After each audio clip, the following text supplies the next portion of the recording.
Buenos días, buenas tardes, buenas noches o lo que sea que corresponda con el momento en que le dieron play a esto que es El Asesino Sin Rostro, el podcast de la nueva serie documental que ya podés ver en HBO. Mi nombre es Santiago Calori. Yo soy Fiorella Sargenti y estamos acá para analizar cada uno de los 6 episodios de la búsqueda del Golden State Killer. Hoy vamos a hablar de todo lo que pasó en el capítulo 3, pero antes te vamos a hacer una invitación especial a vos que estás escuchando esto, que sos parte de nuestra audiencia, para que nos cuentes qué opinás de los podcasts de HBO. Te invitamos a que participes de una encuesta para ayudarnos a que estos podcasts sean cada vez mejores. Así que por favor, tómate unos minutos ahora, mientras estás escuchando, o cuando puedas, ¿no? Tampoco capaz estás escuchando y estás operando maquinaria pesada y no es una buena idea.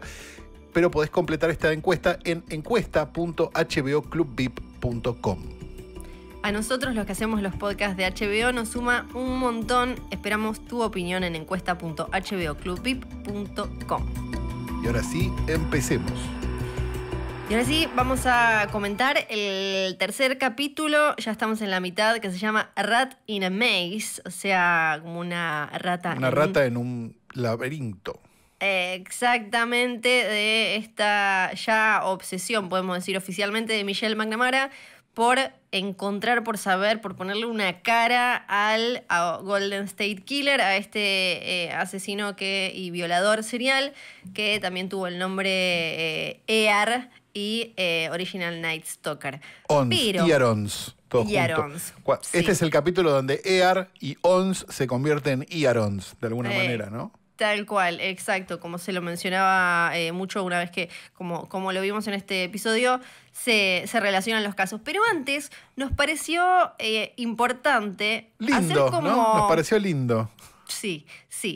Importante hacer como una especie de mapa y de guía de qué es lo que estaba pasando en Estados Unidos en los años 70 en el mundo criminal y de la investigación policial y detectivesca, porque uno quizás tiene la idea de que fueron décadas, los 70 y 80 sobre todo, en las que aparecieron un montón de nombres que después quedaron en las páginas súper oscuras por asesinatos seriales, violaciones y demás, pero tal vez no los tienen súper en claro y a veces nosotros lo mencionamos y algún otro más curioso puede llegar a ir a googlear, pero otro se quedará como, ¿qué están hablando? ¿Qué hizo Ted Bundy? Así que vamos a hacer como un repaso de cuál era el mapa en el que apareció de golpe el Golden State Killer. Exacto, para cuando aparece el Golden State Killer creo que ya el término asesino serial existía. Para el momento donde estamos hablando ahora, de lo que vamos a hablar ahora, que es prácticamente de principios de los 60 en adelante, vamos a tener gente que mataba a un montón de gente sin que el término todavía fuera un término que se utilizara, digamos. Se empezó a utilizar después cuando se empezaron a hacer una serie de análisis que indicaban una serie de comportamientos que debía cumplir esta persona que mataba a un montón de gente para convertirse efectivamente en un asesino en serie. Deberíamos empezar. Bueno, hay algo extraño, porque hay uno de todos los que vamos a nombrar no lo agarraron nunca. No, entonces, es mencionado en este episodio incluso porque hasta hace no mucho tiempo, junto al Golden State Killer, eran como figuras, ¿no? Bueno, Michelle en el libro y acá en la serie aparece todo el tiempo, habla de la importancia de ponerle una cara a esa sombra que comete todos esos hechos, porque uno como medio como en un como en Scooby-Doo, ¿no? Los desarmás a esos monstruos, a esos fantasmas. Una vez que le pones un nombre y una cara, ya pasa a ser otra cosa, de alguna manera, dice Michelle, como neutralizar algo de ese poder que tienen sobre la gente, sobre la sociedad. Exacto. Bueno, el primero del que deberíamos hablar entonces, digamos, solamente porque no lo podemos poner en un mapa, sí, es el asesino del Zodíaco o el Zodiac Killer, que actuó durante los 60 y durante los 70. No queda claro ni cuándo empezó ni cuándo terminó, porque algunos casos se le atribuyen, otros no se terminan de atribuir. O sea, hay como un montón de cosas y es un personaje bastante elusivo de la justicia, porque de hecho jamás lo pudieron encontrar. O sea, pudieron tener como una idea, quizás había una sospecha de quién podía llegar a ser, pero nunca se pudo confirmar realmente. Y es un gran misterio al día de hoy. Quizás termine pasando lo mismo que terminó pasando con el Golden State Killer y aparezca alguien que efectivamente lo está cazando desde internet y terminamos contando esta misma historia dentro de unos años. La verdad que no lo sé. ni lo sabemos de momento, Ujú. pero digamos, la particularidad que tenía el asesino del Zodíaco era precisamente que mandaba cartas a los diarios, digamos, que es algo que después vamos a ver bastante, en bastantes situaciones, digamos, que esta idea de, bueno, que la vemos incluso en la del Golden State Killer, ¿no? Digamos, en esa idea de que hacen un montón de cosas porque lo ven en la prensa, ¿no? Digamos, o sea, o Sí. actúan en consecuencia a lo que la prensa dice, o quieren ser notorios por algo, digamos. Lo dijimos la semana pasada, pero creo que está bueno reforzarlo. Detrás de estos personajes, lo que hay, además de una maldad infinita, es un ego muy herido, ¿no? Sí, bueno, acá ahora lo vamos a comentar en un ratito, Michelle lo menciona directamente, ¿no? Como ese círculo de rechazo en el que creen vivir en general por parte de las mujeres que terminan entonces buscando sustitutas para desahogar toda esa bronca e ira que en general suelen tener. Em, Lo que de alguna manera también otra vez, no se decía asesino en serie, ¿no? ujú, Pero lo eran, digamos, hasta que se encontró el término, y tampoco se les decía incels, ¿no? Pero digo, pero no. hay algo de eso, me parece, en la conducta de estos personajes, que bueno, digamos, una cosa es un incel que postea, no sé, Sí. memes en 4chan, y otra cosa es uno que hace las cosas que hicieron estos, digamos, Sí, pero pero... algo que aparece un montón y aparece en el próximo que vamos a nombrar es esta idea de, bueno, en general hay un montón de libros de especialistas escritos sobre el tema, aparece algo en la infancia, ¿no? Muchas veces como algún vínculo roto o muy duro, áspero con una madre, un padre o algo en la crianza, y después, salvo en algunos casos particulares, como vamos a, también a mencionar, está esto de que decías vos, de el rechazo y el no poder acceder a lo que creen que tienen que poder acceder, que suelen ser mujeres, como una cosa Sí, de no ser gustado. Y en ese no ser gustado creo que entra otro de los más conocidos, que es Edmund Kemper, ¿no? sí, claro, sí, que justa, sí lo podemos fechar a Edmund Kemper porque sus crímenes fueron del 64 al 73. Es una época, lo habíamos hablado creo la semana pasada, esta idea de gente que volvió de la guerra o padres que volvieron de la guerra sin Ujú, tener la contención de la Segunda Guerra, sí. ¿no? Sin tener la contención, y también tenemos, bueno, los que venían de Vietnam, que tampoco es que fueron contenidos tampoco Sí. muchísimo. No, son Este, algunas de las teorías que también quizás la semana que viene podemos hablar un poco de por qué se cree que hubo una época en la que fueron tan la época de prolíficos y oro, lo después, que se conoce claro, como la época de oro, claro. y después el número bajó. Perdón, y también me parece que deberíamos pensar en términos de también una época de una cosa social muy agitada, ¿no? Sí. Una serie de revoluciones sucediendo que también hacían un poco de esto un terreno fértil, porque hay un Ujú, montón de gente que sí. a lo mejor, no sé, se iba a vivir con Charles Manson, ¿no? Digo, Sí, sí, sí, por sí. decir, digo, había un montón de cosas buenas también en el hipismo, digo, Ujú. pero también podían proliferar personajes como estos. Sí, había una ebullición total en la que aparecía de todo. Kemper también era conocido como el asesino de las colegialas porque igual cometió incluso atrocidades contra su abuela, su familia, no me acuerdo si contra la madre o las hermanas, pero siempre también, como decíamos recién, con la figura de la mujer. Y el caso creo que es el más conocido que se corre, que también asesinaba a mujeres, pero se corre de esta idea del rechazo, es el de Ted Bundy, un Claro. asesino que también pasó a la fama por su manejo de los medios, su carisma y que era buen mozo, era atractivo y mató a muchas mujeres y hacía algo que acá el Golden State Killer lo hablamos también de lo que se aprovechaba, si bien el Golden State Killer se manejaba en un mismo estado, aprovechaba que de las diferentes de los diferentes comisarías no se hablaban. Ted Bundy Exacto. lo llevó más allá y directamente actuaba en diferentes estados, lo que también hacía más difícil que lo agarraran en su momento. Y después, bueno, todo el show que montaba él con esa especie de carisma del horror que tenía.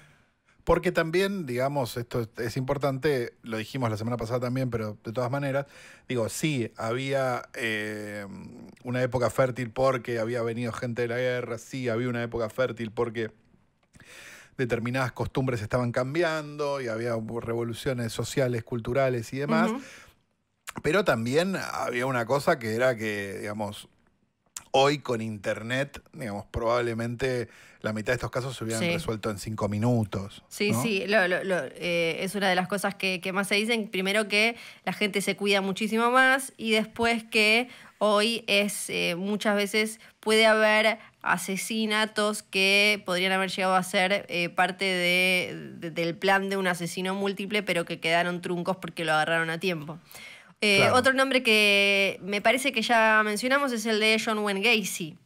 John Wayne Gacy, claro, que está como en el medio, ¿no? Entre Kemper y... Porque está activo entre el 72 y el 78. O sea, obviamente no es que uno termina y el otro empieza, digamos. Sí. Están pasando en paralelo todas estas cosas, ¿no? Lo cual hace que se convierta en la era de los asesinos en serie porque había un montón en paralelo. Sí, y eso que acá vamos a hacer esta lista rápida de asesinos seriales y ya se mencionó en la serie que violadores seriales había más todavía. Otro que citamos fue el asesino BTK, que era Dennis Rader. Sí, Dennis Rader, exacto, que era un personaje también interesante, bueno. Por favor, tomémoslo como viene, ¿no? El término. Porque también era de los que le escribían a la prensa, ¿no? Y los que mandaban cartas todo el tiempo. Un personaje siniestro, por cierto. Tiene un montón de películas que no le hacen justicia. En general son muy malas. Las películas de... En general son malas las películas de asesinos, en general. Pero el BTK tiene una que es pésima, realmente. Que iba a decir, duró también muchísimo tiempo, ¿no? Sí. En sus años activos, porque desde mediados de los 70 hasta casi principios de los 90. O sea, hay algo medio, me parece casi como el Golden State Killer, ¿no? De alguna manera, en cantidad de tiempo, en acción. Sí. Obviamente no es que están 20 años matando gente sin parar, sino que tienen periodos donde se detienen, capaz tiempo largo y vuelven a... O sea, hay como... Bueno, hay razones psiquiátricas, ¿no? Pero digo, hay como lo que se llama el periodo, digamos, de enfriamiento, digamos, hay como una serie de cosas que son también las reglas para que alguien sea un asesino en serie, ¿no? El que duró poco, pero recién que mencionabas lo de aprovechar la coyuntura, fue el conocido como el hijo de Sam, David Berkowitz, que apareció en 1977 en Nueva York, en una Nueva York que estaba entre el 76 y el 77 muy, muy caldeada, como decimos Nueva acá York en Argentina. Posible. Claro, y ahí apareció, es que después quizás escucharon alguna vez el nombre porque asesinó a 6 personas y hirió a otras en diferentes tiroteos, lo agarraron y declaró que había un demonio que había poseído al perro de su vecino y que entonces cuando ladraba le ordenaba cometer los asesinatos. Se puede hablar 1000 horas de su caso porque si bien...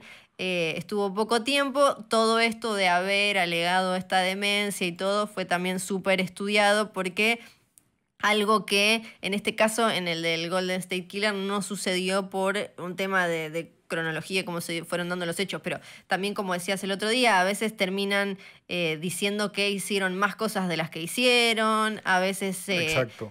Henry Lee Lucas, ¿no? El caso de Henry Lee Lucas. O a veces inventan como historias, mitología, estrategias y demás. ¿Nos quedó alguno de los...? Pasa algo... Sí, nos queda uno. Nos quedan 2, de hecho. O 2.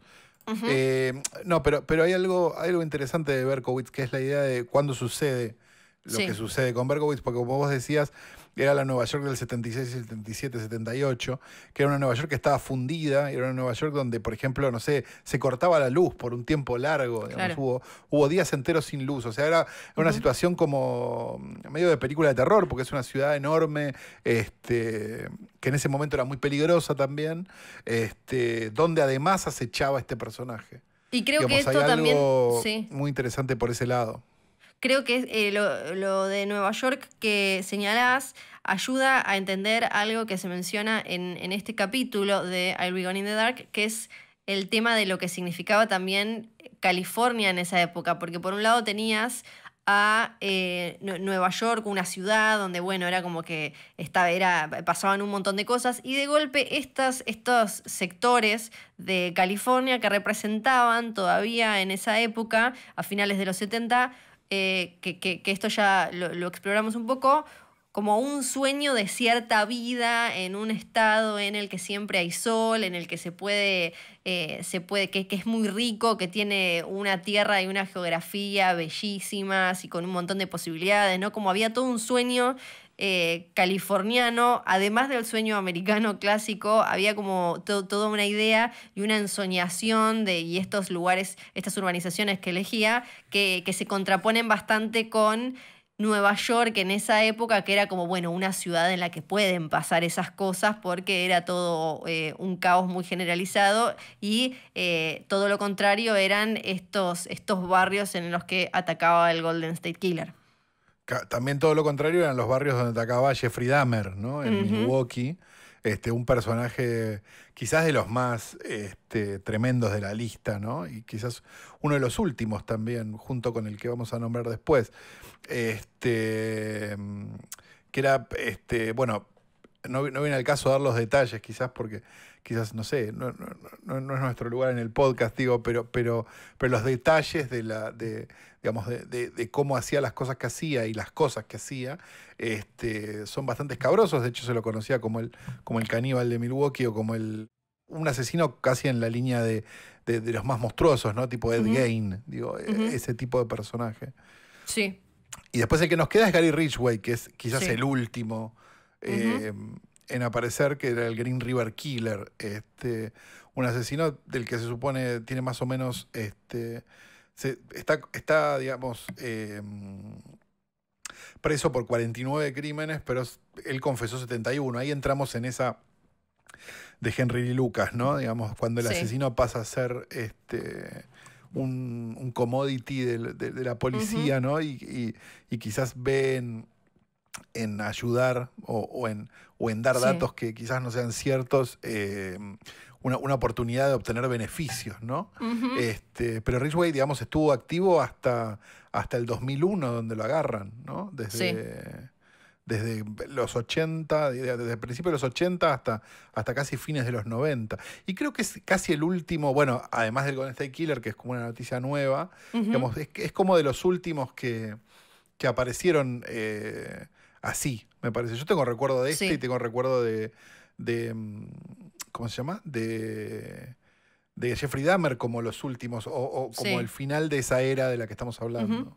Sí, todo esto le da un marco muy fuerte a el comienzo de Ratina Maíz, que es ese audio donde se escucha al Golden State Killer diciendo: te voy a matar, zorra, te voy a matar, zorra, te voy a matar, zorra, en una época en la que, bueno, un montón de estos hombres estaban haciendo esto en algún lado en los Estados Unidos. Y esto que le dicen a Michelle, ¿no? De cuando aparezca algo, vos agarrate y trabajalo hasta que no quede nada. Y creo que se ve que es lo que ella hace hasta un poco terminar fundiéndose emocionalmente, como vemos al final del capítulo.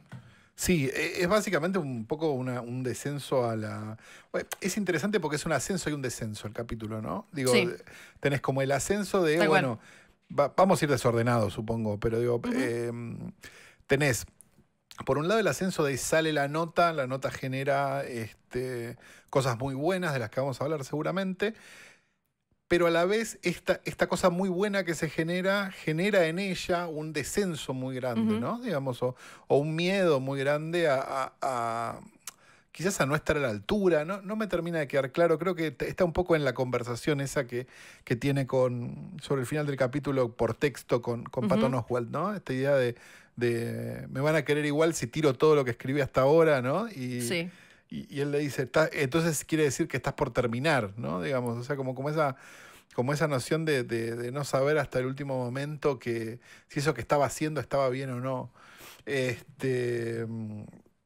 Me parece como súper interesante. Y me gusta un poco lo que se dice al principio del capítulo, ¿no? Esta idea de que ella se agarra de un pequeño detalle y lo exprime hasta dejarlo hecho un polvo, Sí. ¿no? Digamos, esta idea de con la que empieza el capítulo, que es un poco lo de, ¿cómo se llama? Lo de los gemelos, Sí. que termina siendo una pista falsa, digamos, Pero le sirvió para generar este vínculo con un investigador que tenía acceso y bueno, que después también por el tema de la publicación del artículo termina confiando en ella y ahí ella termina como de alguna manera siendo más parte oficial, ¿no? Ya la conocían los que estaban investigando, no solo, no simplemente como los que estaban obsesionados como ella, sino también los que tenían acceso a todos esos archivos. Exacto, el policía es Paul Holes, que es un personaje muy simpático, síganlo en Instagram, que tiene un podcast a su vez también Sí, es verdad. de estos temas, y una voz nacida para el podcast, ¿no? Sí. Que tiene, que es interesante lo que él plantea, porque en un momento él confiesa, bueno, yo le empecé a dar información, ¿no? Sí. Algo que él no debería, pero había, me parece, como una idea que es muy interesante, este capítulo habla mucho él, me parece como súper interesante la idea de que la policía, si esta nota sale bien, entonces nosotros tenemos una forma de poder decirle a nuestros superiores que este caso hay que reabrirlo, digamos. Había como de alguna manera una sinergia, ¿no? Entre la policía y Michelle. Sí, sí, también con el miedo de que ella hiciera cualquier cosa, digamos. Entonces está como esa idea de, bueno, si no nos caga, ¿no? Sí. Nos puede servir. Sí, entonces sí. démosle un poco de información a ver qué pasa. Es ese contrato tácito, digamos, que ella termina sin romper, digamos, ¿no? Sobre el final del capítulo, sobre el final, digamos, no sobre el final del capítulo, sobre la publicación de la nota, hace que un montón de gente que le podía dar información le termine dando información porque se da cuenta que ella no traicionó a sus fuentes o que no hizo nada que estuviera fuera de la lógica, digamos, o de lo que ellos esperaban que hiciera. Sí, y así como la vemos a ella creciendo y animándose a más, y con todo esto, y después ni hablar como decías vos, con lo del libro, una vez que le sale lo del libro, y bueno, soñé con esto toda mi vida, me va a salir bien, me voy a animar, ¿qué va a pasar ahora que tengo al mundo mirando? O sea, conseguí la atención del mundo, ahora me toca a mí jugar, y bueno, vemos lo que le pasa a ella, y por otro lado, tenemos al Golden State Killer que empieza a animarse a más y da el paso, ahora sí, y se convierte en un asesino serial. Y ahí aparece el nombre Original Night Stalker. ¿Y por qué se llama Original Night Stalker? O sea, como el original. Porque después El original, como el cantante de cumbia.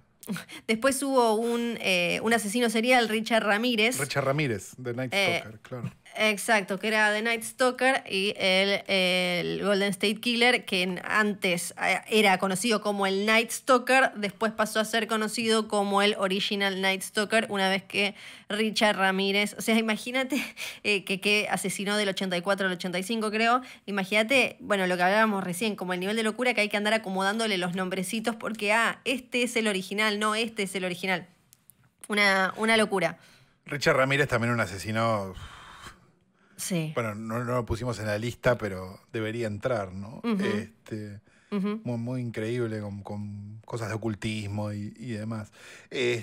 Perdón, vuelvo sobre una cosa que decíamos antes, esa idea de que Michelle no traiciona sus fuentes, ¿no? Sí. Es súper interesante porque en realidad lo cuentan como algo, mirá qué bueno, ¿no? Y en realidad es el trabajo del periodista, ¿no? Sí. Que hoy por hoy estamos como acostumbrados a que el periodismo sea una cámara oculta, ¿no? Y alguien cagando a otro por una primicia, digamos, y en realidad es más parecido a esto que hacía ella, digo. Es lindo verlo, digo, y es lindo ver que pasó hace poco tiempo también, ¿no? No es como, mirá cómo era en los 60, ¿no? Sí. Y la noche en la que cambió todo, dicen acá, en el episodio, es la de el 1 de octubre de 1979 en Goleta. Y como este cambio también en no solo matar para escaparse, sino porque podía y porque encuentra un placer ahí. Exacto, y también una idea como de escalar, ¿no? Digo, lo hemos hablado, y lo hablan los personajes en la serie también. Esta idea de que hay como una educación en la carrera de este personaje. Una educación siniestra, obviamente, digo, pero hay algo de que se va graduando, ¿no? De alguna manera. Y en ese intento fallido, que es el 1 de octubre, al poco tiempo, dentro del mismo vecindario, ocurre el primer asesinato real, ¿no? Sí, y tenemos entonces se va sumando información como de, bueno, un vecino que lo vio irse en una bicicleta robada. Entonces, cuando uno lee el libro de Michelle, te van quedando, ¿no? Como esos momentos en los que algo queda de él. Después ya directamente, un poquito más adelante, empiezan a descubrir semen, y eso después finalmente termina ayudando a que la historia se vaya ordenando y que puedan entender que era la misma persona. Pero es como, ¿no? Es como estos momentos, alguien lo vio irse en bicicleta, porque si no era como una especie de fantasma total. Exacto, y también hay como una situación donde un vecino casi lo agarra, ¿no? Y que podría haber evitado todo. Digamos, pero había una noción también interesante que era, no sé, era un tipo en bicicleta, capaz no era, ¿qué quiere que lo mate? Dice el vecino que era un agente del FBI, etc. El segundo crimen en la zona ocurre el 30 de diciembre de 1979, donde efectivamente sí mata a una pareja, ¿no? Sí, sí. Y ahí es donde... Acá hay algo interesante, digamos, que es que aparece de vuelta Crompton, el policía, que es el único que ve las similitudes entre estas personas que están asesinando más al sur con estas violaciones que tenemos más al norte. Sí. Trata de pedir el informe y nadie le da bola. O sea, y de hecho no le dan bola hasta que Paul Holes aparece, lo llama de casualidad y él le da su teoría, digamos. Y ahí es donde el EAR se convierte en el EARONS, digamos, ¿no? El IER se convierte en ONS. Esto pasa después en el capítulo, digo, pero para que se entienda, digamos, ya había una noción de esta persona puede estar haciendo esto en otro lado, pero nadie le estaba dando bola, quizás también por la falta de comunicación entre comisarías, o también porque un asesinato no es un violador, un asesino no es un violador, pero había algo muy interesante, que era que había un montón de detalles que se mantenían y que eran muy parecidos en el modus operandi, y nadie se estaba dando cuenta que podía ser la misma persona. Exacto, que se movía, como también queda claro acá, muy tranquilamente, y se sentía muy cómodo. Si uno ve los asesinatos que fueron del 79 al 86, claro, él va haciendo el intento en Santa Bárbara, en Goleta ya. El doble asesinato en Goleta, después va a Ventura, después Dana Point, que queda en Orange, Irving, que queda en Orange, pero después vuelve a Goleta y después vuelve a Orange. Como que, claro, el mapa lo podés hacer, pero él iba como mechando, como variando. Que no queda claro si es parte de un plan o si simplemente es un tema instintivo, ¿no? Eso no lo sabremos, no tengo idea si lo sabremos algún día. Digo, no sé qué grado de confesión va a ser el tipo, no tengo la menor idea realmente de cómo es. O sea, estamos recién empezando a avanzar sobre su situación judicial, con lo cual todo esto que estamos diciendo ahora es lo que es en base a lo que tenemos y lo que sabemos, digamos, pero que puede variar notablemente si el tipo empieza a confesar y si esas confesiones son ciertas también, digo, lo hemos hablado hasta el hartazgo acá, digamos, pero entonces hay como varias cosas, qué conveniencias puede llegar a tener el personaje con respecto a esto, o sea, hay varias cosas que están ahí dando vueltas, pero lo que sabemos hasta ahora es que se fue moviendo y se fue yendo hacia el sur. Esa es una cosa, digamos, que está clara por eventos y fechas, digamos.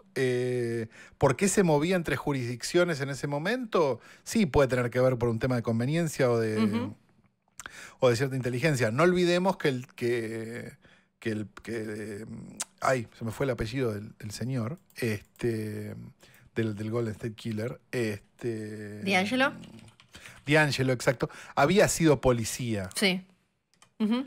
Entonces, digamos, no el mejor policía Sí. ni el más notable, justamente, pero digamos, Sí. quizás en su entrenamiento Uh-huh. aprendió, o digamos, o en su trabajar, aprendió que esta comisaría no habla con esta otra comisaría. Sí. Sí, hay 2 asesinatos, que en realidad son 3 muertes, que tienen momentos de más desarrollo en este capítulo. Uno es el de Manuela Withum, que en Es el un caso libro... muy increíble, sí. Claro, que en el libro también tiene un momento, es más, me parece que es como empieza el libro de Michelle McNamara, porque es el caso en el Es que... el primer caso del libro, sí. Sí, porque el marido no había tenido una infección respiratoria y había tenido que ir al hospital y había quedado ahí internado. Acá mencionan que seguramente el Golden State Killer pensaba que estaba ahí el marido, de golpe se encuentra con una mujer sola y eso hizo que después el marido quedara como sospechoso. Entonces ahí ya tenemos otra desviación, ¿no? Tenemos como no había marido y el marido estaba, la investigación se fue para otro lado. Bueno, ni hablar que se le arruinó la vida a este hombre, no solo por la muerte tan violenta de su mujer, sino porque después vivió durante años y durante décadas con la carga de la sospecha. Aparece el hermano contando que recién, muchísimo después, fue que salió del radar como sospechoso. Claro, que lo exoneraron. Porque pudieron relacionarlo con los otros casos. Y cuando aparece el ADN recién. Claro. ¿No?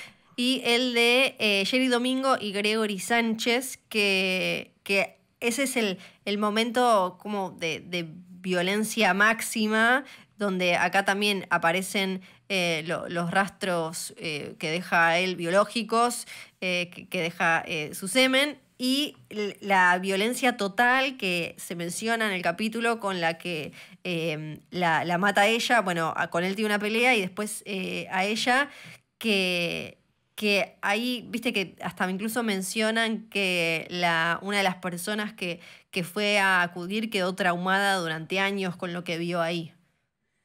Sí, lo que se dice también es interesante, que es que cambia la forma de matar, sí. Digamos, a una forma mucho más, si se quiere, violenta. Sí. Está bien, matar es matar igual, ¿no? Uh-huh. Pero digo, una cosa es matar a alguien con un arma y otra cosa es matar a alguien a golpe. Sí.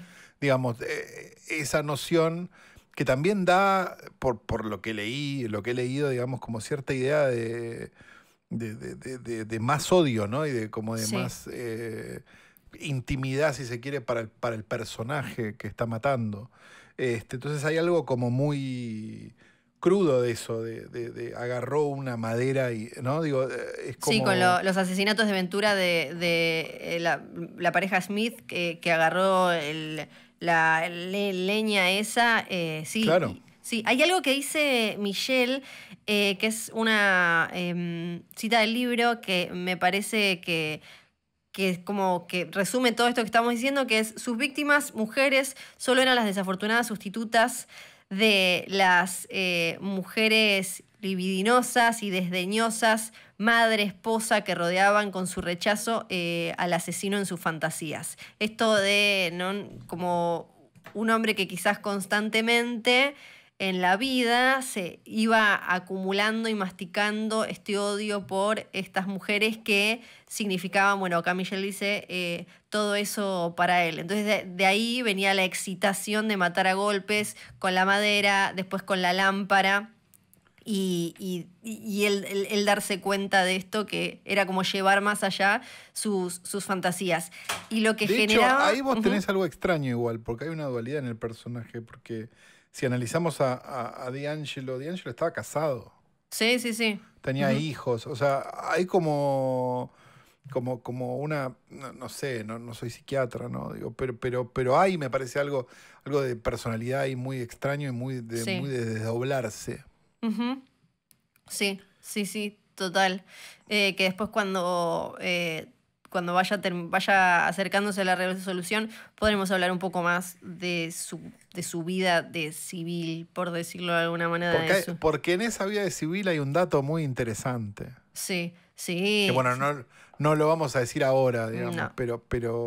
pero hay algo que para mí es fundamental. Sí. O sea, un personaje extra bastante fundamental. Ujú. Y me gustaría que cerremos con Michelle y dónde está en este momento ya para la mitad de la serie y qué significó, bueno, y todo lo de el momento de su casamiento, la relación con la madre y la publicación de la nota y después el proyecto del libro. Antes de pasar a Michelle para cerrar, me gustaría que habláramos también un poco de lo que muestran de cómo afectaba al negocio inmobiliario. Entonces, el acuerdo que se hace con el Consejo Inmobiliario para que la gente no tuviera miedo, que no se publicara demasiado sobre todo lo que estaba pasando, los asesinatos y las violaciones, para no bajar, ¿no? Y la importancia de esa zona, porque había ahí nomás había casas bueno, desde el rancho de los Reagan hasta un montón de celebridades y famosos y gente con mucha plata. Había algo interesante que es que se termina de blanquear el por qué no se cuenta, ¿no? Digamos Sí. que era un poco al principio de cuando era simplemente Listeria rapist, digamos, estaba esta idea de no vamos a causar pánico en la población, ¿no? Estaba Sí. como esta noción que la cuentan los policías les policías en realidad Ujú. de aquel momento. Acá en este caso lo que se habla es simplemente de la idea de que este barrio no puede ser inseguro porque es carísimo. Sí, claro. Sí, sí, Digamos, sí. acá no puede pasar nada, acá no hay índice de criminalidad, no hay absolutamente nada porque te baja el precio de la propiedad. Ujú. Que es súper interesante, porque de vuelta, lo explicamos la otra vez, pero de todas maneras, estamos en una época de boom inmobiliario también. Estamos en una Sí. época de boom de los suburbios, estamos en una época donde la gente se estaba mudando a estas nuevas urbanizaciones a los costados de las ciudades y demás. Entonces, si estas nuevas edificaciones y demás se iban a convertir en un terreno donde había Ujú. un montón de cosas horribles que pasaban, igual que en la ciudad, ¿cuál era el sentido, fuera de los arbolitos, digamos, Ujú. de estar viviendo ahí? Sí. Sí. Sí, sí. Bueno, y después es cómo termina todo esto, pero ya señalando las casas en las que sucedieron crímenes, ¿no? Lo estoy trayendo más a la actualidad. Sí. Cómo en Estados Unidos, yo no sé acá, no sé en otros países, pero uno lo vio quizás en documentales en Estados Unidos donde pasaron todos estos casos que terminaron siendo de conocimiento internacional, cómo terminaron muchos estados teniendo que sacar leyes para ver qué se hacía con las casas en las que sucedieron estas cosas, asesinatos o casos así que son muy tremendos, y en algunos estados que te tienen que avisar antes de comprar Hay una una casa. obligación, sí, tenés la obligación de decir por qué que la casa, lo que pasó en la casa. Claro, claro, que Creo que algunos acá estados. también, ¿o no? ¿Sabes qué? No sé, después podemos, Deberíamos podemos preguntarle a algún inmobiliario. a ver cómo es en otros países, a ver cómo es. Y ahora, Digamos, sí tenés acá casos donde a la abuela la están velando y ya están vendiendo el departamento. Eso sí. sí, eso, claro, eso es otra cosa, sí, pero eso sucede constantemente. No sabemos, Sí. no sabemos si hubo un asesinato de eso, si te tienen que avisar, pero en Estados Unidos, en por lo menos muchos estados, sí tienen que hacerlo, porque claro, si no después un día estás googleando y te enteras de cualquier barbaridad. De todas maneras, la mayoría de las casas se terminan demoliendo, ¿no? Por lo Claro, que, sobre todo, más que nada, sobre todo las casas de los asesinos. Esas sí sí, se porque si terminan no, demoliendo claro, porque se convierten como en lugares de peregrinación medio extraños y demás. Y en general sí. a la gente no le copa. Que Ujú. no está mal que no le cope. No, no, no, no, no, ni hablar, está perfecto. Bueno, también lo comentan con respecto a la casa en la que sucedió, la casa mala, ¿no? En el capítulo anterior, cuando el Sí, matrimonio habla, exacto. porque sí, claro, es imposible. Y si ellos sentían todo ese dolor, cualquiera que se entere lo que pasó ahí, también es muy difícil. Y ahora para No, porque cerrar, además, sí. digo, no es por ponernos en una cosa muy mística, pero digo, Ujú. le debe quedar una vibra bastante chota, Sí, ¿no? sí, sí, sí, sí. La cantidad de dolor sufrido en ese lugar, sí, hay que ser muy escéptico para pensar que de alguna manera algo no queda o se siente o... Sí, tal cual. No lo salvás con palo santo eso. Sospecho que que velitas, palos santos, saumerio no te lo estarían sacando. No sé. Y ahora para cerrar, hablando de Michelle, acá conocemos un poco más de su relación con su mamá, que era... Distante, era, ¿no? Era extraña. Sí, era distante, extraña, que ella es la más chica de un montón de hermanos mayores. Y... Esto lo anoté, perdón. Sí. ¿Cómo puede ser que son todas iguales a ella, las hermanas? Sí, muy impresionante. Es muy impresionante. Hasta el hermano es igual. Sí, son muy iguales todos. Sí. Y ella también dice cosas que me parecen súper interesantes y para destacar y que uno se queda pensando cuando habla de la relación con la mamá y en un momento aparece destacada la frase nos hundimos o nadamos contra nuestros déficits en la vida. Y ahí creo que esa frase encierra todo esto de que le pasa a ella y la mamá en el casamiento diciéndole, no estoy demonizando a la mamá, ¿no? Es una relación de madre e hija muy compleja como puede pasar mil veces, pero la mamá diciéndole a la gente, sí, para mí también es la mejor escritora del mundo, pero no es un poco tarde para ella porque ya está grande, ¿no? Como, y toda esta presión de ella que después vemos... No solo la termina obsesionando cada vez más, ella habla acá de que el asesino, que el Golden State Killer no la podía, dice, como que no la podía dañar ya físicamente, que ponen la alarma y todo, pero ella dice, cada minuto que paso buscando cosas sobre él en internet y no abrazando a mi hija ya me hizo daño, porque ella ya está, como decimos acá, muy en una, muy en una. Pastilla para dormir, internet, ojos secos de estar buscando a ver si puede encontrar ese anillo que se robó de no sé qué casa en 30, 40 años atrás. Y eso obviamente le va dejando como girones de su vida personal. Exacto. No olvidemos que justamente el episodio con la madre está puesto, digamos, dramáticamente, a propósito, antes de empezarnos a contar esta crisis que ella empieza a sufrir en el momento en que tiene que entregar el libro, ¿no? Sí. En esta acción de gracias, Día de Acción de Gracias, del cual que ya fue ticiado, me parece, en capítulos anteriores, no sé si fue el mismo. No, es otro Día de Acción de Gracias, perdón. Donde ella termina en un hotel escribiendo mientras la familia está en otra, digamos. O sea, hay como algo interesante de que para poder escribir de este infierno, el personaje Michelle, se mete en un infierno personal, ¿no? Sí, porque además lo que todo el mundo le destaca cuando sale el primer artículo es que ella, bueno, también después se lo dicen, vos sos muy buena entrevistando y que ella es muy empática y que escribe como si cada una de las víctimas y de las y los supervivientes fueran sus amigos, como que tiene una cosa muy humana a la hora de escribir, que es, y uno puede imaginarse que eso hace que sea mucho más difícil porque no es que lo hace desde un lugar frío de investigador, quizás, o más académico, o más formal desde lo científico. Ella lo hace como de persona que quiere contar historias y que además justamente lo que ella quiere contar son las historias de estas personas cuyas vidas quedaron o terminadas o marcadas para siempre por este tipo sin cara todavía, sin nombre, que no tuvo ningún tipo de condena.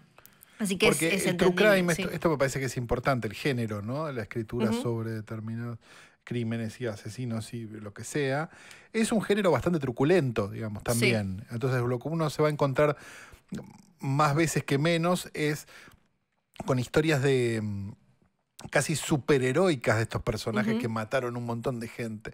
Sin proponérselo, digo, pero hay algo en el género que está subyacente ahí. Me parece que un poco la contraposición que hace Michelle, esta idea de primero, de humanizar a las víctimas, digamos, y de darle una voz a las víctimas, y segundo, de humanizarse ella dentro de la historia, me parece que hace que sea muy distinto de lo que suelen ser estos...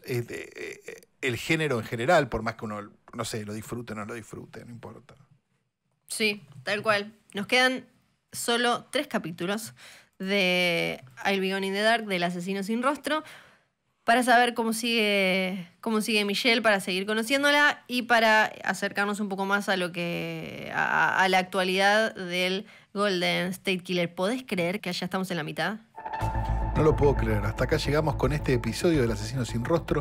Recuerden que todos los domingos pueden ver la serie por HBO y al día siguiente del estreno los invitamos a escuchar este podcast. Puedes verla no solo en HBO, sino también en HBO Go, On Demand, cuando quieras y donde quieras. Y a nosotros nos escuchás en Spotify, Apple Podcast y todas las aplicaciones para escuchar podcast. También tienen podcasts originales sobre Westworld, Verónica Mars, Watchmen, Katie Keene, Euphoria, His Dark Materials, The Outsider, La Cosa del Pantano y muy pronto muchas más series de HBO. No te olvides de dejar tu opinión sobre los podcasts de HBO en encuesta.hboclubvip.com.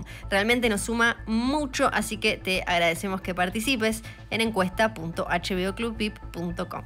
Nos reencontramos en el próximo episodio. Mi nombre es Santiago Calori. Yo soy Fia Sargenti y esto fue el podcast de El Asesino Sin Rostro.